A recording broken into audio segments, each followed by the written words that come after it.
Shivkranti TV news अन्याय, अत्याचार, बेकायदेशीर कृत्य करणाऱ्या विरुद्ध शोषित पीडित न्याय देणारा एकच आवाज. Shivkranti TV Dinbandhu news. संपादक सत्यशोधक शंकरराव लिंगे. 73873780. नागपूर खंडपीठाने राज्य सरकारला नोटीस. मराठा समाजाला ओबीसीमधून आरक्षण देण्याचा शासन निर्णय न्यायालयाच्या कसोटीवर. मराठा समाजाला ओबीसी प्रवर्गातून आरक्षण देण्याच्या राज्य सरकारच्या 2 सप्टेंबर 2025च्या शासन निर्णयाविरोधात दाखल करण्यात आलेल्या याचिकेवर मुंबई उच्च न्यायालयाच्या नागपूर खंडपीठाने राज्य सरकारला नोटीस बजावली आहे. या याचिकेत असा ठाम मुद्दा मांडण्यात आला आहे की मराठा समाजाला ओबीसी प्रवर्गात समाविष्ट करून आरक्षण देणे घटनात्मक तरतुदींना धरून नाही आणि यामुळे मूळ ओबीसी समाजाच्या आरक्षण हक्कांवर प्रतिकूल परिणाम होतो.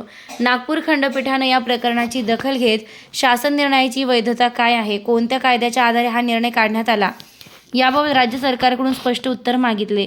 सध्या न्यायालयाने कोणताही अंतिम निर्णय दिलेला नसून हे प्रकरण न्याय प्रक्रियेत असून पुढील सुनावणी होणार आहे. मुंबई उच्च न्यायालयातील इतर याचिका. या विषयांवर मुंबई उच्च न्यायालयातही एकूण 7 याचिका प्रलंबित आहेत. त्यामध्ये अखिल भारतीय माळी महासंघाचे राष्ट्रीय अध्यक्ष सत्यशोधक शंकरराव लिंगे यांची एक स्वतंत्र याचिका तसेच इतर 6 याचिका या विषयावर दाखल करण्यात आल्या आहेत.